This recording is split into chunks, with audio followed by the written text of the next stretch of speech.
So welcome everybody to our Clinical Associates in Psychology. My name is Maggie Rosario. I am chair of the East of England Psychological Professions Network. And this evening we have our aspiring psychological professions community in practice with a special focus on clinical associates in psychology. And we're really excited to have some really fantastic guest speakers who are going to talk about the role, and we'll come on to that in a minute. Shall we move on to the next slide? So this is our PPN team. You know me, I'm Maggie Rosario, the chair. Also, we have Lara. Do you want to introduce yourself, Lara? Hi everyone, I'm Lara, a Senior Assistant Psychologist with the East of England PPN and also Psychological Wellbeing Practitioner with our digital team, Talking Therapies. Excellent, thank you, Lara. And we also have Emily, who is not in this meeting right now at the moment, but she is part of the team as well. We also have a really fabulous steering group who contribute to our work and help us think about different topics. And you'll be hearing more from the steering group later. So we've got a slide of themes that they've told us that they're interested in when it comes to new roles. So this is our agenda for today. We're doing the welcome and introductions right now. We'll do the ground rules in a minute and the meeting format. Lara's going to talk about the previous events that we've had, about the recordings that we've made and where you can find them. Then we're going to look at the themes that the steering group have told us about. Then we've got our guests talking about the clinical associate in psychology role and introducing us to that role. We've got perspectives from trainee clinical associates in psychology, perspectives from a qualified clinical associate in psychology, and then there's an opportunity to ask questions, and then we ask you to complete a feedback form to tell us what you think about this event. We really pay attention to the feedback and change the way that we structure the meeting or the content of the meeting according to your feedback. So please do take the time to give us your feedback. It's really important to us and really helps us make sure that this meeting is meeting your needs. Okay, so these are the ground rules for the meetings. As you know, the meeting is being recorded. If you could keep your microphone on mute and your cameras off, that would be great. This is a safe space and we ask you to be confidential and respectful in it and non-judgmental of each other. This is a non-pressured environment, so don't feel like you have to ask questions, but you're very welcome to. This is a supportive environment, and please put your questions in the chat as we go along, and then we'll come to them at the end. Is there anything more you wanted to add, Lara, before we move on? No, Maggie, I think you've covered everything there. Thank you. So I'll hand over to you. Okay, thanks, Maggie. So this is quite timely as someone's just asked a question about the recordings in the chat as well. So we have a list of our previous recordings on the slide here, so you can have a look at those for the previous topics. The first one's a narrated PowerPoint, which is the introduction to the psychological professions presentation. And then the rest of these topics in the list are recorded live. So you can see that we've got all of these listed here, and we'll continue to add to these as we go on through the months. In terms of actually accessing those recordings, there's two places that you can look at these. So the first one is on our Psychological Professions Network East of England website. I will post the links in the chat shortly for those as well, so you can go straight to them. On the website, you can download the file of the video recording, and you can also go to our YouTube channel as well. So we've created a playlist for the Aspiring Psychological Professions Community of Practice, so you can have a look on that as well. So that's the recordings. Moving on to the focus for this particular meeting, we asked our steering group about the key areas to cover for the session about the clinical associates in psychology role.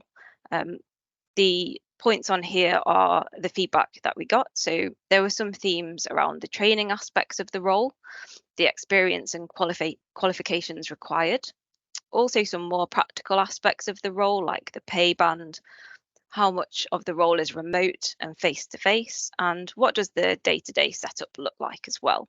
And some questions about the kind of services that CAPS, Clinical Associates in Psychology, can work in, and some queries about how taking on this role might impact on other opportunities in the short term and perhaps the long term.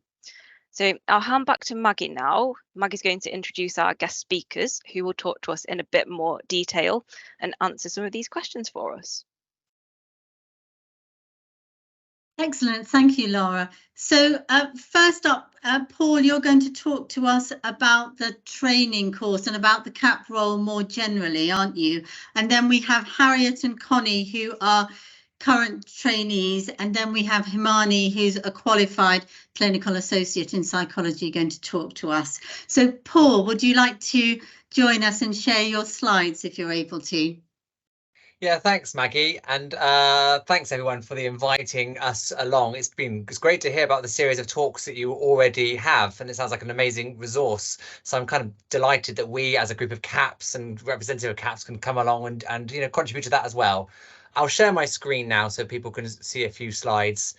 My aim, this is my personal aim to myself, is to try to talk not too long, so to give a basic grounding to the role and to the training, but to then hand over to my colleagues, who I hope can give you a much more, authentic sort of experience of what it's like to be a CAP and the kind of work that CAPs are doing and how people are finding the training. So, but can I just check that everyone can see that all right? Yeah, lots of nods. Thank you.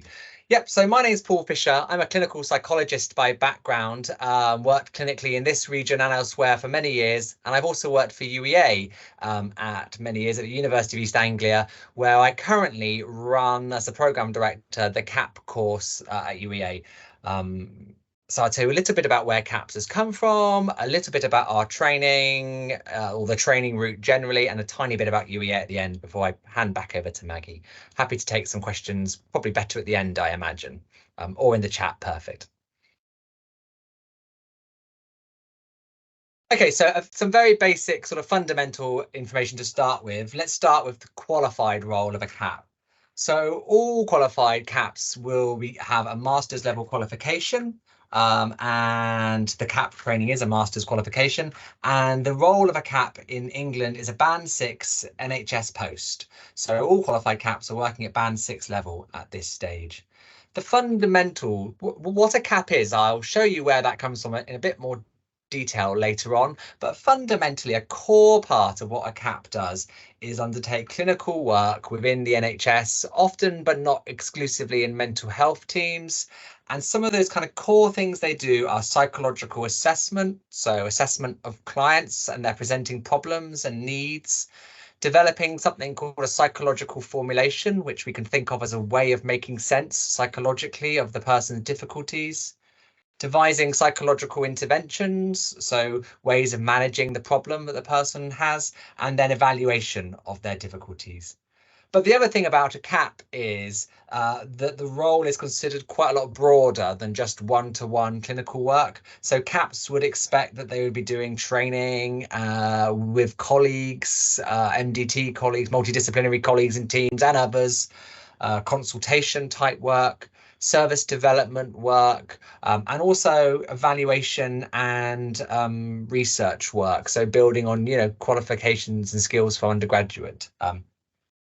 A core question that often comes up is around what makes clinical psychology and CAP different, and there's a number of answers to that, but one of the core ones is around this idea of scope of practice. So a CAP would have would do a lot of complex, challenging clinical work, but they would have more of a focus to their work, more of a sort of narrow range potentially than a fully qualified clinical psychologist would.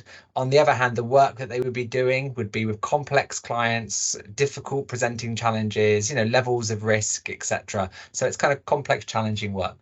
All CAPs need to be supervised by a registered practitioner psychologist. And so the role of a CAP and the training of a CAP is closely linked to the profession of clinical psychology. And there are already 300 qualified CAPs in England and a good number in our region, as we're one of the regions of England. We're not probably the leading region, but we're one of the regions at the front of the pack when it comes to CAPs. So to turn to the training a little bit, well, we've got a nice map here of England, and showing on the training are all of the CAP training courses that have or are taking cohorts. And you'll notice there are two in our region. There's us, the University of East Anglia, but there's also EPUT in Essex that also has a CAP training linked with the University of Essex. So we're very lucky to have two training courses and two different focuses to some of that training. It's a new training that's been established with this new role, and there are hundreds of people in training currently across England, with new cohorts starting this autumn and early next year. So we started our most recent cohort just last week, for example. It's an 18-month training, but nearly all of the teaching is in the first year of the training. And you could think of it like an on-the-job and off-the-job training. We talk about that a lot because it's apprenticeship. So people come to us as an education provider, a university in our case, to get off-the-job training, learning and knowledge and skills about how to work with a different population, how to do all the things a CAP needs to do. And then they would be working in an NHS job at the same time, so gaining skills and knowledge there. So it's work and study at the same time, which is a real, a positive about these kinds of training courses. So I'm sure a question a lot of people would have would be, what's the route to becoming a CAP? What are the entry criteria? So the only way actually to become a CAP as it's an apprenticeship is to gain a job in the NHS. These jobs have slightly different names in different services, but they're normally called trainee clinical associates in psychology or apprenticeship trainee clinical psychologists, things like that. And the training is currently funded as a band 5 role. So you're paid whilst you're undertaking the training course. And if you get the role, that also means you get access to the training. So to gain a role means that you have basically gained a place on a training course and a job at the same time, because the two, as an apprenticeship, are totally linked together. Your primary function in your job is to train, and our training is very much based around your role. So of course, we could talk longer about this, but I'm going to move quickly. It's worth thinking about if you were interested in a CAP role or any role, but how your experiences prepare you for this work. So think carefully about, well, what is a CAP? What does a CAP need to do? And how do my experiences prepare me for that? It's worth speaking to the entry criteria. So to become a CAP, people need to have graduate basis for membership with the BPS. Most programs, including our own, accept a 2-2 undergraduate degree. You need to have something called level 2 English and maths. For most programs, although not all, you have to have that to enter the program. So that's a C grade at GCSE if you're in old money like me, or if you're quite a lot younger than me, that's a level 4 in the new number system. If you don't have those things, you can gain something called functional skills. But to gain an apprenticeship place, you have to have those English and maths qualifications.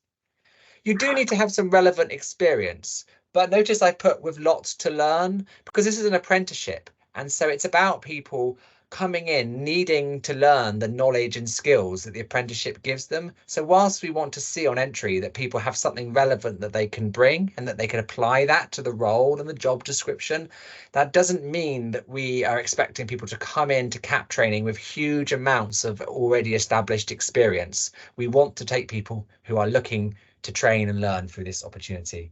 There are also some rather technical funding rules it's worth just thinking about, which you just want to do a little bit of research on. But in essence, if you have undertaken another funded training by NHS England, a psychology training, in the last 2 years, you need to wait 2 years until that training finishes before you can join our training. I won't talk to that much more for the basis of time, but it's something you would be well advised to do a bit of Googling about, and you can find it quite easily. If you Google HEE psychology funding rules, you'd see it as quite clearly, I think. So coming towards the end, I'll just talk about UEA in a second, but but this is where you'd go to get some of the kind of core foundational knowledge about CAPS if you were interested. So there's something called an apprenticeship standard, which colleagues of mine will know very, very well because I talk about it quite a lot. It's the fundamental document that describes what a CAP is. So all apprenticeships, which is this form of training on and off the job, have something called an apprenticeship standard. That's been developed by employers, so the NHS in this context, psychologists in the NHS, and it says what a CAP is. So if you were thinking, well, what kinds of things would I be learning about on my training? Or what kinds of things would I be expected to do in the workplace? That document is your number one way to answer that question. All courses also need to be accredited with the British Psychological Society. So there's a series of accreditation standards. I think that might get a bit technical for most people to look at, but on the other hand, it gives you a flavour of what that training would look like, and also the sorts of rules and policies that we would follow. I tell you what, I'm going to do questions coming in. I will answer them when I finish talking, if that's all right, as long as that doesn't disrupt my colleagues who will be talking after me. And then finally, in recognition that this is a new professional role and it's a role that has value and importance, a register has opened for qualified CAPs. So there's an expectation that everyone that's qualified as a CAP from an accredited course will join the register to demonstrate their levels of qualification, the standard of their clinical work for the benefit of the public and their employer. You can find out a bit more on the Health Careers website. I also just wanted to note that the PPN, just like this is a community of practice, is about to open a community of practice for CAPs, for all of our qualified CAPs in the region and for all of us around them. So that's another good example of development of this role. Okay, so and then to speak finally to UEA, and I guess to give you a sense of what we're doing at UEA, but we're not the only training course clearly in England. We've had 2 intakes on our adult mental health apprenticeship so far. You can see the numbers there and the sort of settings that people are working in. I noticed this was on Lara's slide earlier. Lots of people in core adult mental health settings, some CAPs in older adult settings. We had CAPs working in eating disorder settings, some inpatient and community CAPs. And then CAPs working in services that are providing sort of dedicated psychology services for a range of clients. Then last week, we have shifted our focus for this cohort to working with children and young people and to try to establish, in fact, the first child and young people cohort in the region and one of the first in the country. So we have 22 apprentices now, just started last week with us across a range of different employers, and they're working in the kind of services that you can see listed here. So hopefully what you get a sense of is that there's a breadth of services that CAPs can work in, but they all need to be focused around a particular client population or scope of practice, like young people or adults. And our plan for next year is that we hope to have a child cohort and an adult cohort running at the same time. So some of them are working together and sometimes they're doing things separately for their learning. We're an accredited course from the BPS. We were the second accredited course in the country, which we're very excited and pleased about. And you can find a small overview of us on the link there. And I think for me, that's a record pace for me to get through anything. So I'm going to stop there, and I will pick up some questions in the chat if that's okay. Absolutely. How would you like to do the questions, Paul? Do you want us to ask them to you, or do you want to go through and identify them yourself? What works best? I don't mind. I'm heading on up. I'll have a look, shall I? But also, if I'm taking too, frankly, if I'm, I really want to make sure I don't eat into the time of colleagues. So if it's taking a while, I can answer them in the chat as well.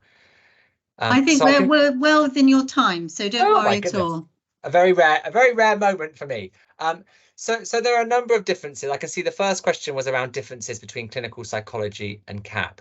I guess there are a number of differences, but a core one that you should think about would be this idea of a scope of practice. So a qualified clinical psychologist on finishing the course can theoretically and work with a very wide range of clients. And I suppose they can move around quite a lot, in those early years of their career. A CAP has a narrower focus. And when they qualify, a child CAP, for example, should stay working with children. It should be that it'd be difficult for them to get a job working in an adult mental health service. I think there are other There are other differences as well. I think we should think of clinical psychologists as often being leaders in teams and trying to lead the spread of psychological ideas, whereas CAPs have a really important contribution to play there, but I guess it would often be aligned with the work of their supervisor. In terms of clinical work, though, I think there's a lot of overlap, and in all of these decisions, it comes down to the individual and their own skills and training needs. So there will be, clinical psychologists as well as CAPs will enter services and have particular skills that they need to develop or areas they need to think about. And then in terms of the next question. So currently, Rosie, if you become a CAP, then you wanted to do clinical psychology, you'd still need to do the clinical psychology doctorate afterwards. The CAP program at the moment isn't like a fast track into clinical psychology. There's lots of talk around how we ensure career development around CAPs. And I think that because CAPs is so new, there's still quite a lot of thinking going on with that. But I think as there are more qualified CAPs in services and systems, and trusts want to make the best use of them and to keep those people and develop their careers, we're quickly going to see these career pathways opening up for CAPs who don't want to take on a further period of training. That's another good question. A piece of I told you can have. Would you mind muting your microphone, please? Thank you. I think we've got some good questions from small people coming in here, but I'll keep in the chat.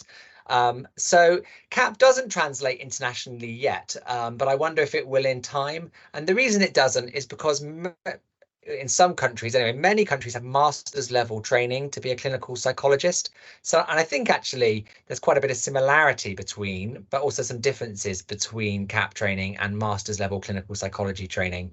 But currently it's a 4 nations initiative. CAPs look slightly different in Scotland, and then we now have CAPs in Wales and in England. They're all slightly different, but it's a 4 nations UK-wide initiative.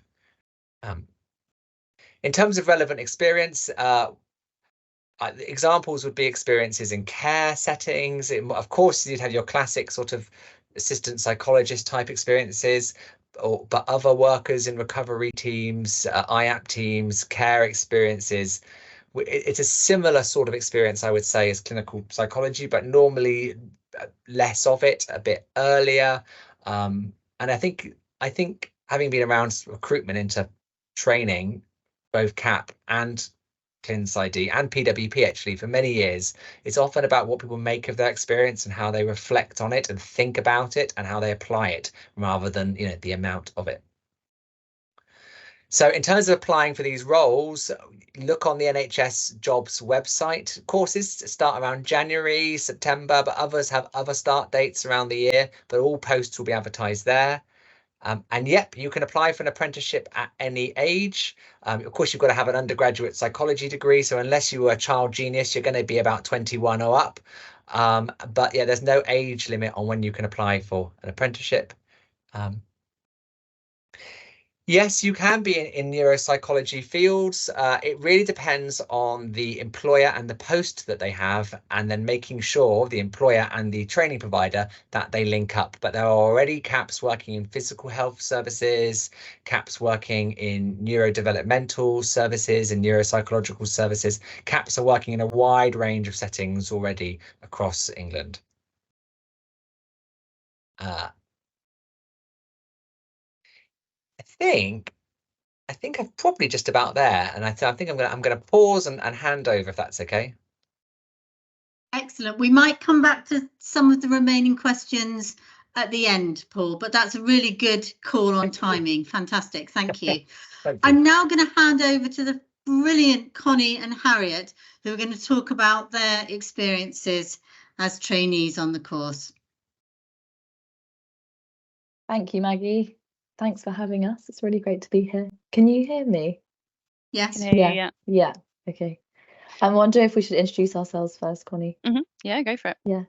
So yeah, I'm Harriet, and I'm a trainee CAP in the Cambridge Adult Locality team. So that's an adult secondary mental health service.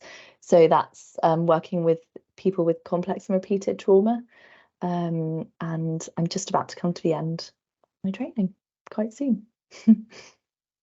Yeah, I'm Connie. I also work in a Cambridge team, but I work with older adults in the community at secondary care service level, and on the same course as Harriet. So yeah, about 6 months left roughly of the course. Shall I share the slide, Oh, brilliant. Connie? Yeah, that'd be great. Thank you.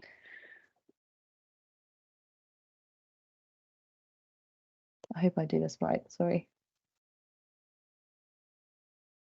Can you see that? That's brilliant. Okay. So I think I was wondering if it'd be helpful just to talk about our experience first. I know that was a question in the chat, and that might feed into quite a lot of what we're about to say. So I did an undergrad in psychology and then a master's in neuropsychology, and then I had 3 different AP roles in neuro and physical health and a drugs and alcohol service as well. So I suppose I've had quite a classic route into a psychology career. Yeah, so I did my undergraduate through Open University, and then I had a job as a rehab support worker in a brain injury unit, as a telecoach. Sorry, my dog's trying to get off my lap. As a telecoach for a crisis response service, assistant psychologist for a tertiary service, which is dialectical behavioural therapy for people. They work off diagnoses, so the diagnosis of emotionally unstable personality disorder, and then an assistant psychologist for an older people's team with who have long-term health conditions, and then this one. So I guess, yeah, we've both had a few years of experience with some of those posts being assistant psychologists, but I would say we're not representative of the entire course, are we, in that respect? No, definitely not. No. That was one of our points, actually, Connie, wasn't it? That the cohorts really varied. So basically, yeah, have hope, even if you haven't done an assistant psychologist post. As Paul was saying, there's a refreshing amount of variation that's acceptable, which I think is probably quite unique compared to many fields. I'd say we were thinking, Connie, weren't we, the other day when we were putting these slides together, just that because everyone's experience is so varied, it's really important to kind of know your limits and know kind of what your experience has taught you and what it hasn't, because that you'll go to the service, every CAP will go to the service with different experience, so it's really important to kind of let your supervisor know what you feel comfortable doing. What do you think, Connie? Yeah, and I think that's even more the case with the clinical associate psychology post, the CAP post, because it is still a new psychological profession. It's still being paved and defined and refined, and so there's pros and cons to that, but there really are some pros. You do have, I guess, more of a voice in what a CAP looks like in your service, and that's where you're being trained to work. So it's really useful because you're fully aligned with that service, and I guess that's also unique to CAP courses as well, or CAP positions, sorry. Yeah, definitely. And as well with that means you can tailor it to your interests as well. Thinking about being involved in service evaluation projects or any kind of audit project, then if you've got a particular interest, and my service have been very open-minded about what they're happy for me to do, because it's such a new role.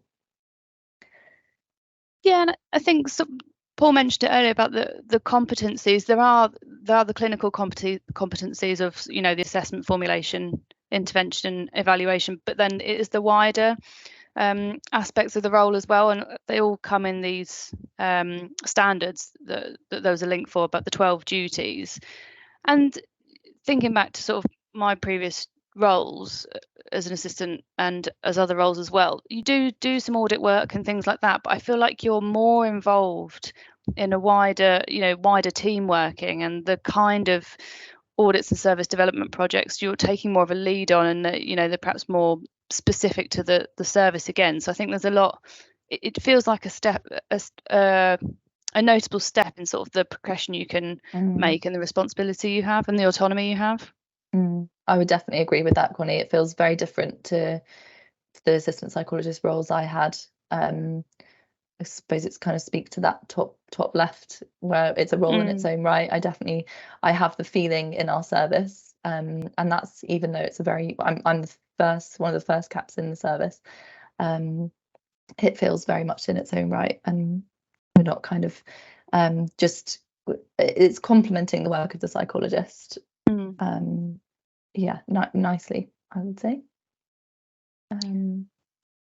That's just made me think, Harriet. Some of the people on our cohort, they're in a service where there's qualified caps from the previous cohort in there. So that's another difference. That's a nice variation of the cohort. Some of you will be training in a team that has caps already, and some it's you're new into it. So I like that. I like the difference in it, and it's back to that specific scope of practice that you're being trained for.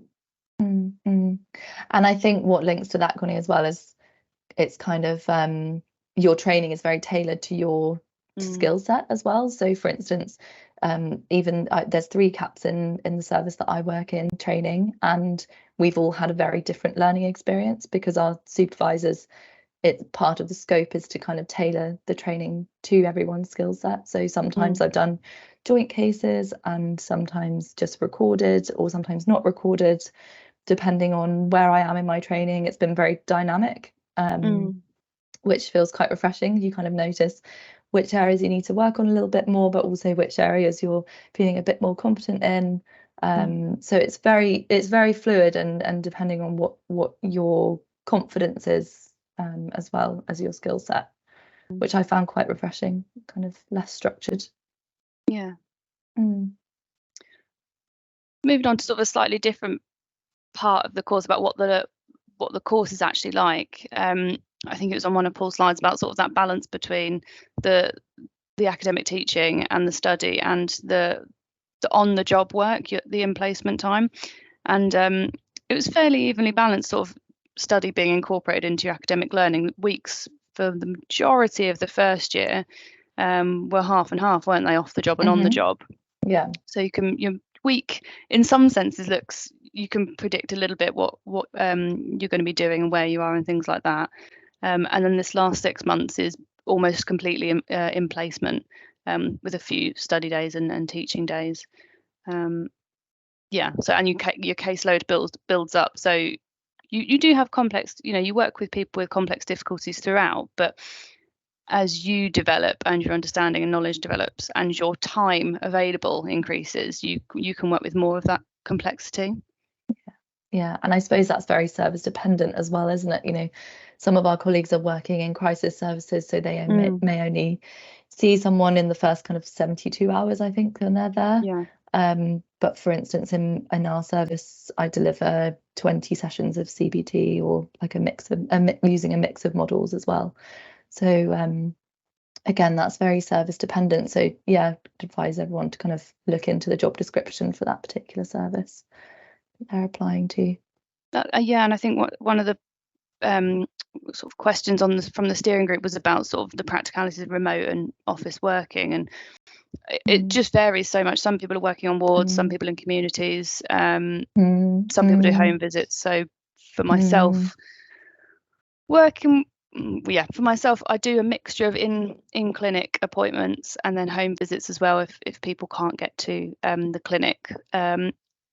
So other than that, though, I'd say almost all meetings are online for our service, because the service I work in goes across multiple other services. So actually you see more people if we meet online than if we were to try and meet in person. So that's what it's like for me. But what's the setup for you, Harriet? Yeah, so other than home visits, I'm completely office based with all meetings in person. So again, that's completely different, isn't it? That's interesting, Connie. I don't think we'd clocked that before. And again, that can be a personal preference as well, because I do have colleagues who work a little bit more online, but there's definitely an encouragement across the service to be in the office. Yeah. Where should we go next, Connie? Well, I'm mindful of time. I don't know if we need to be wrapping up. Yeah. You're okay for a little bit more. So we were hoping that Himani would talk to us from 10 past. So you've still got 5 minutes, but I don't want to Brilliant. kind of rush you or No, that's squeeze you great, in Maggie. any way. Thank you. Connie, I just spotted that point about kind of filling a service gap. And I wonder, I've maybe this talks more to maybe those who might be worrying about the kind of maybe the difference between a CAP and a clinical psychologist, for instance. And my sense is, and Connie and I were trying to prepare this talk and think a little bit about this point, that we are very useful because our role's been designed in order to fill a very specific service gap. So instead of, and there's something quite exciting about being part of a new role and a new kind of initiative within the NHS. So yeah, that's my sense about it, and again that talks to the role being in its own right as well. It's we are there for a reason, and we're not just an addition, but we're actually a complement as well to the psychology teams. Yeah, and that's supported by the fact that our on-the-job training is all in one job, all in one placement, whereas other courses, or even other roles, there might be some shorter term contracts, whereas you do have 18 months in your service, so you do really get to know what that CAP role is going to look like for that team. Yeah, exactly. And as Paul said, I wonder if they're thinking about further development for where careers can go after kind of the band 6 stage. I'd be excited to hear more about that as well. Just think something else we haven't talked about is sort of the skills that we've found useful to get through this much of the course. Yeah. Have you got any initial points, Harriet? I think organisation is key. Yeah. I think because it's an apprenticeship, there's all sorts of things that need to be completed for the National Apprenticeship Board. So that's been a lot of form filling and a lot of admin bits, which I think at the beginning of the course, correct me if I'm wrong, Connie, but I think all looked really intimidating in last September. But having just submitted that, actually it came to it, it felt like, okay, this is just what we do. This is okay. It can look really daunting, but actually don't let that put you off, because it's just part of your job. And you'll know it really well by the time you get to this point in the course. So it's it won't look so daunting. I would agree. So organisation, time management, and shifting between. Well, I mean, you're learning throughout, but shifting between sort of that you're in a lecture learning with your peers to then into practice with supervisors and colleagues. It's a slightly different role, but and therefore slightly different shift in. I guess to me, I'm thinking about identity, sort of much more of a learner role, sitting, taking it in, and then putting it into practice when you go to on the job part of the apprenticeship. I felt like UEA did a really good job as well. Connie, I don't know what you think about trying to align our learning with our practical experience as much as possible. And the bits for me that were the most valuable about the apprenticeship were when the ladder really aligned. Yeah, I agree. So, useful. For example, we were really encouraged as a cohort to look for opportunities to do psychological assessment when we were learning about psychological assessments at the start of the course. As not to sort of the detriment of every other competency, but that's certainly the focus that you're encouraged to work towards, and that's one of the duties, one of the competencies is your assessment skills. And I suppose looking back, there's sort of definitely that urge to know everything and do work towards every competency all at once straight from the beginning, but actually just having a slightly different focus or greater emphasis on a few at a time does work much better, and that helps, certainly for me, that helps with the time management, just little bits. Yeah, and I wonder, Connie, if it's useful to let everyone know about the advisor role as well at UEA. Just that, so you're assigned a supervisor in your clinical setting, but then also you have an advisor at UEA, and they can both talk, and you also have, is it quarterly meetings with the three of you, so everyone's very up to date with where your progress is and what areas need to be improved and what areas are doing better, and you have access to your advisor as much or as little as you like as well. which can really help with the academic side of things, which your clinical supervisor might not be so aware of. And alongside that as well, supervisors, I believe, Paul, correct me if I'm wrong, are given workshops and kind of a lot of guidance as the training goes on as well. So everyone's kind of kept up to date, because there's a lot of work for the supervisors as well, particularly in the end portfolio. So it's important that everyone's kind of kept up to date. We're at the 10 past, so I won't. If I've got any more comments, I'm sure we can put them in the chat, can't we? Afterwards, Harriet. Yeah, and people can ask questions at the end if they like. Yeah. Thank you so much to both of you. That was really informative, and I think we will come back to you with some questions in a bit. I've certainly got one that I'd like to ask you, but I'm going to invite Himani to come in now and tell us about the qualified role, and then we can see how the two elements fit together. Hello. So thank you very much for inviting me, Maggie, and thank you everyone else for attending. So basically, I'm Himani. I'm just going to introduce myself. I am a qualified CAP. I've recently qualified this year, and I work within the Norwich-based Julian Hospital. It's an adult community service. And I'll start off with first saying what were the reasons I went for CAP. From my personal experience, what experience I had before I got into CAP and how it led moving on from there. So one of the reasons I went for CAP was after my undergrad, I was looking for jobs as any other person would. And being an international student, it was not easy finding a job because I don't have the work visa by then or something of that along those lines. Visas are always difficult, but luckily the year that I graduated was the year that UK launched their graduate visa. So it was fortunate enough that I got a graduate visa, which is a visa where you have to, you don't need a sponsorship and you can work, you can study, as long as you're not being a sports person, you're good to go. So yeah, that's valid for 2 years. And then I was suggested, the day I found out about CAP, I was suggested by my dissertation supervisor that there's this new role that has been published that is being advertised if you just want to go for it. So that was more like a coincidence happening on the same day. So I just applied for it. It was a wonderful journey. Interview was tough, but got through it. And yeah, one of the reasons I personally preferred CAP was definitely because of the international stuff. It was easier for me to get onto it because they didn't have this rule that I have to be a home base person. As long as I had the legal right to live in the UK, I was fine, and that was good.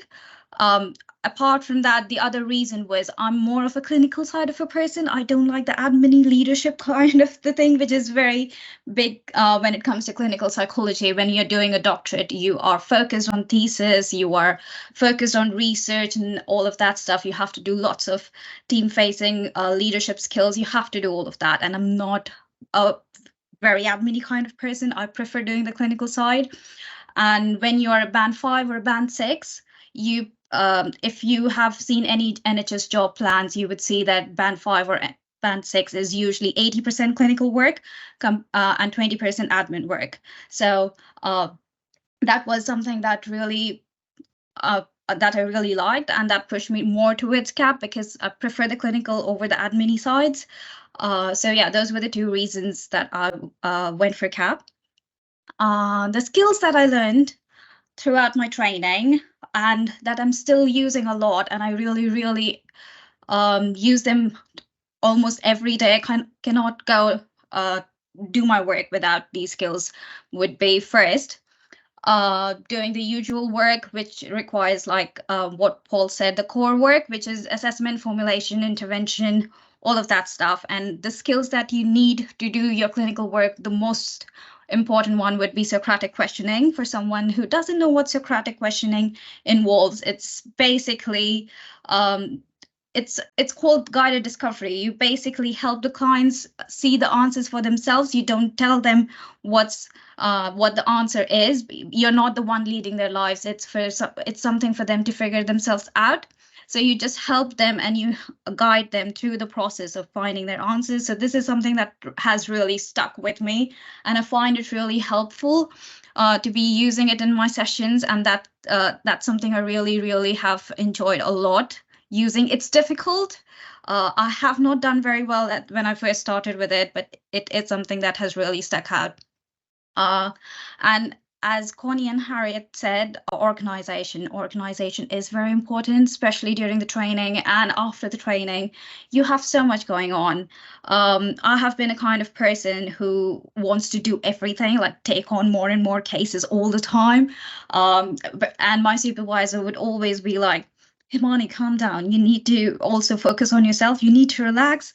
And that is something I have struggled with at the start, but organization is very important. I know when we are starting off in a course or a position that we really like, we are so onto it. We are so enthusiastic that we just want to get on with it. But it's always important to remember that you need to take care of yourself. Unless you do that, you won't be able to enjoy the work you're doing. So that's something else that I've learned over the training and my current position. Something else that I really appreciate, one of the skills that I have learned, is professional etiquette. It's hard to say no when you're working within a wider MDT where people come to you every day and be like, can you help me out with this case? Can you help me out with that case? As much as I love to do that, but there's a certain procedure you need to follow, and you have to guide them that I want to help you with this thing you need to do before we can do it. I know it sounds horrible saying that, but that's a professional etiquette you need to follow. There's boundaries you need to maintain.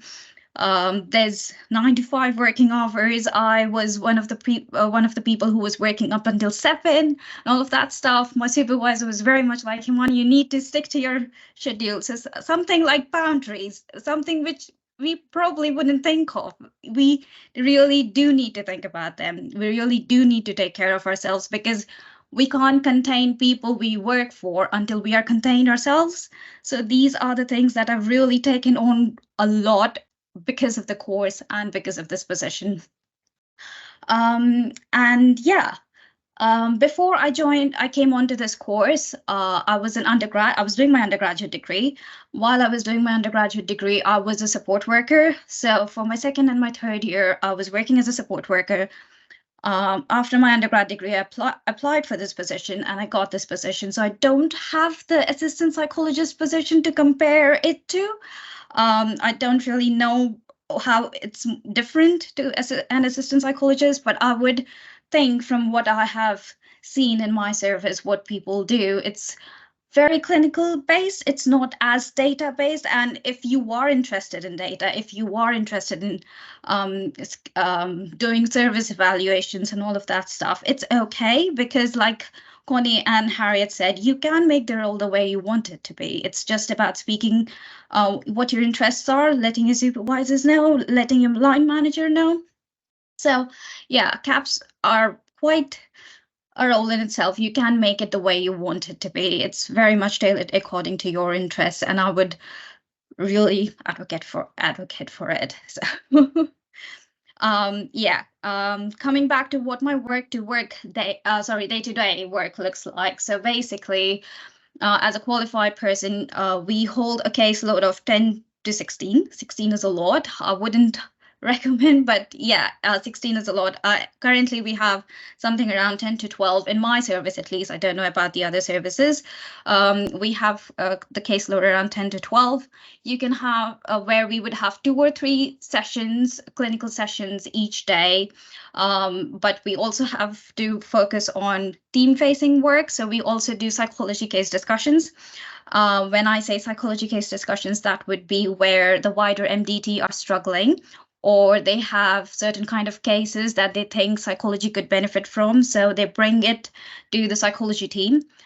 We listen to what the presentation is. We consult with the wider MDT and guide them how or what we can do, whether we think they would benefit from psychology, or they could benefit from the wider MDT providing psychology in themselves. Whether so that's the difference we try to find out. And if we think that a client would benefit from a psychology assessment, then that's where this whole psychology process starts.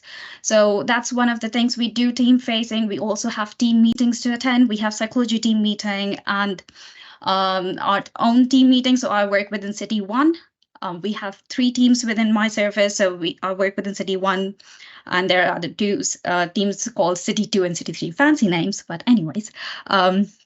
So yeah, we have those meetings. We also, CAPs in our service are also taking part in doing peer supervision, and it's basically providing peer supervision for support workers, where you are facilitating supervision for support workers and seeing if they have any concerns around any psychological piece of work. I wouldn't call it psychological piece of work, but it's more like psychologically informed piece of work.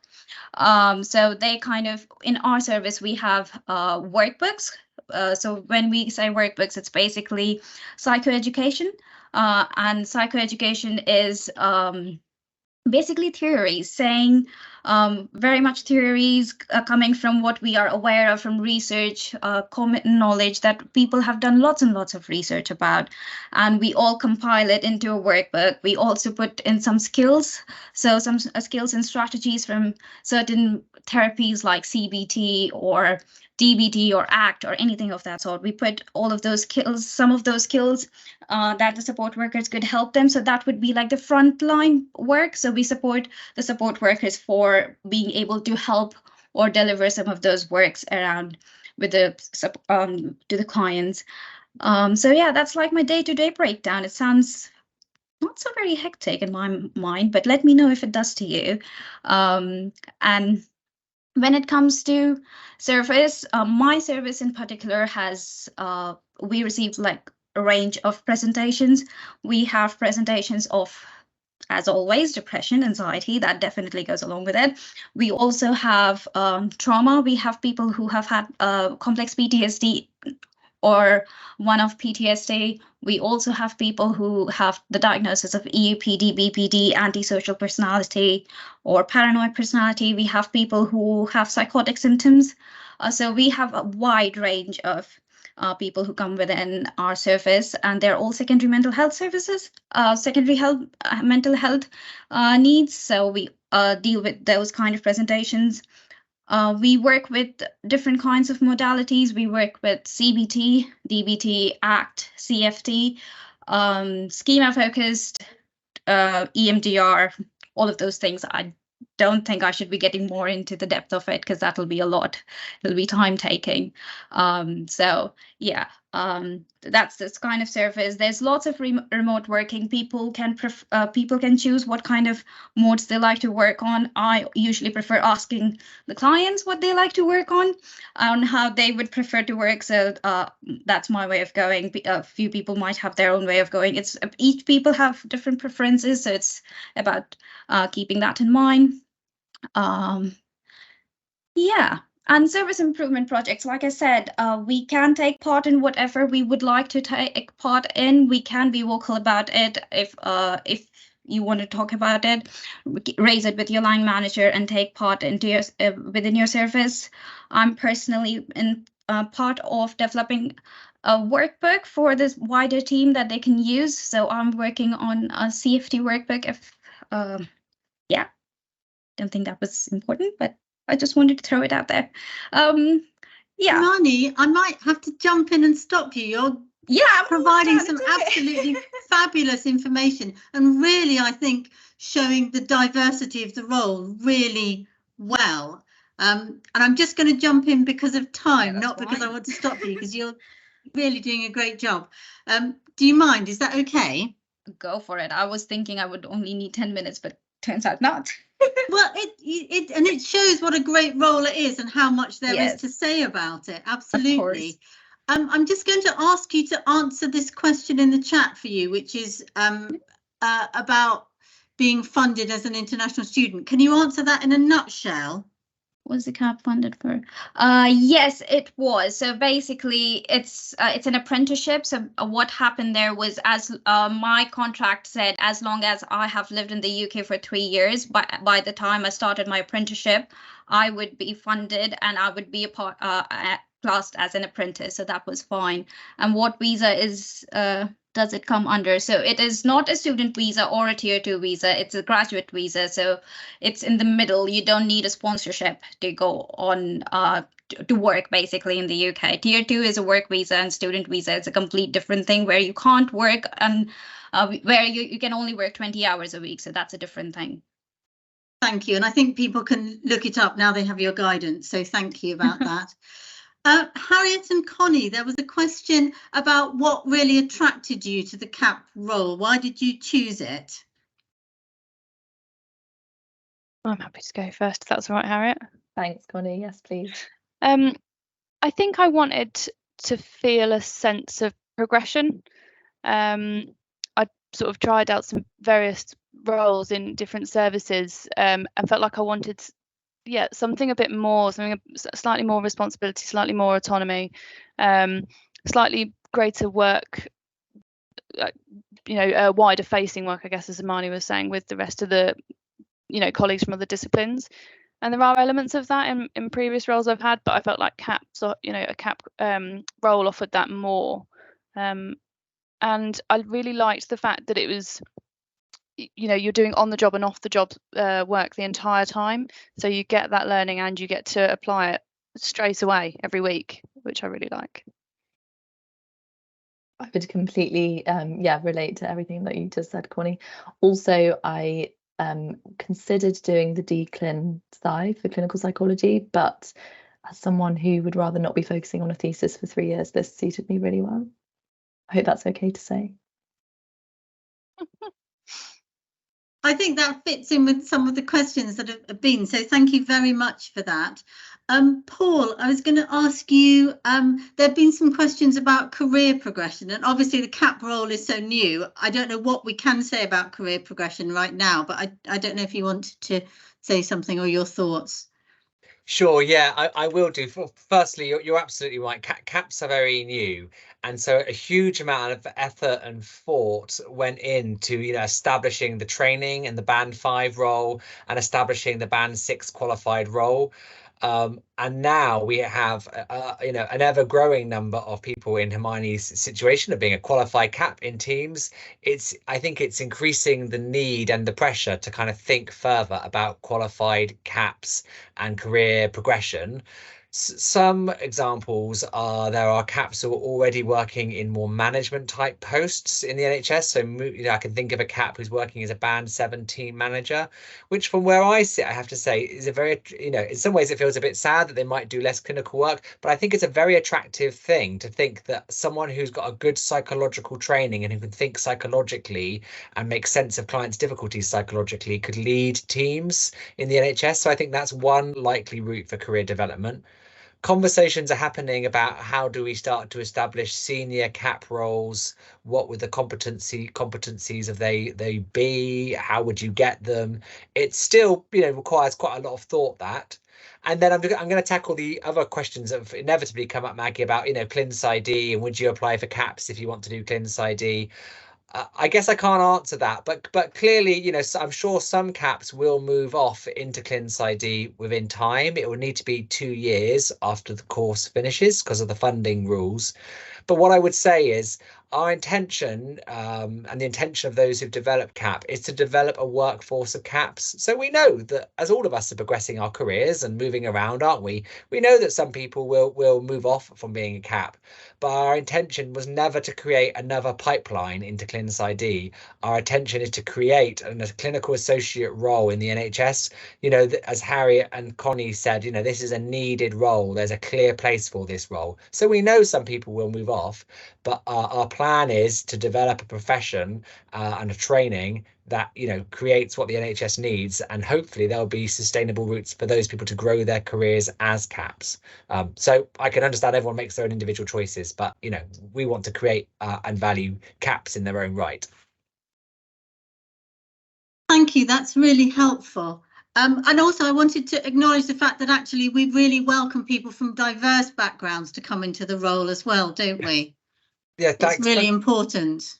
Oh, thank you, Maggie. Yes, I really want to speak to that because we know that clinical, we all know, I bet everyone in this call knows that applied psychology has a challenge in that it does not represent the communities that it serves, and it hasn't done for a long time. And we're not the only solution to that problem, but we see apprenticeships and CAP as part of that solution, because what apprenticeships are really about, and what employers say to me, is we want to develop a local workforce, and we want to have a workforce that represents the population it serves, and CAPS really enables that to happen, because whilst we at UEA are part of the recruitment process, we don't lead it. So the trusts are leading their recruitment, and they can think about, well, who do we want in our service that represents the populations we work with? And also, because the training is shorter, it doesn't require so much movement around, we find that we're drawing people into CAP who were not thinking about applying for ClinSID because maybe the stage of their life they're at, or the other commitments that they have, but they can imagine themselves doing the 18 months and becoming a CAP. So yeah, thank you, Maggie. That was kind of you, because I think that's a really important message for us in CAPS. I know, and what we keep hearing everywhere is the massive difference that CAPS are making across the region, really to be celebrated. So I'm aware of the time. I'm going to ask Lara to put up the slide which is about the feedback, because we really do welcome your feedback as an audience. So please do tell us. That is the first slide that's, oh, you're on it, right, fine. I'll put the link in the chat to the survey as well. Excellent. If people could please fill in the survey and then come back and join us again, because we want to talk about what the next meeting is going to cover. So our next meeting is on Tuesday, the 31st of October, and our topic will be trauma-informed care. And we're really looking forward to talking to you about it. It's such an important topic that we'll be coming to then. So all I can do now is thank our fabulous speakers for giving up their time today. It's really good of you. And thank you to our audience for attending. Thank you very much, everybody, for your contributions. And unless there's anything more to do, Lara, can you think of anything? If not, we'll close here and say thank you all. There's just this slide about the membership, if anybody wants to register. If you're not joined, join up to the PPN. It's completely free and really quick and easy to join. So do join. Then you can find out about these events and have your voice heard across the region and nationally and in your contributions to us. So thank you, everybody. And we'll say goodbye. Thank you for having us. Bye. Thank you for coming. Thanks. Really great. Bye. Thank you. Bye. Thank you. Thank Take you, care, everybody. everyone.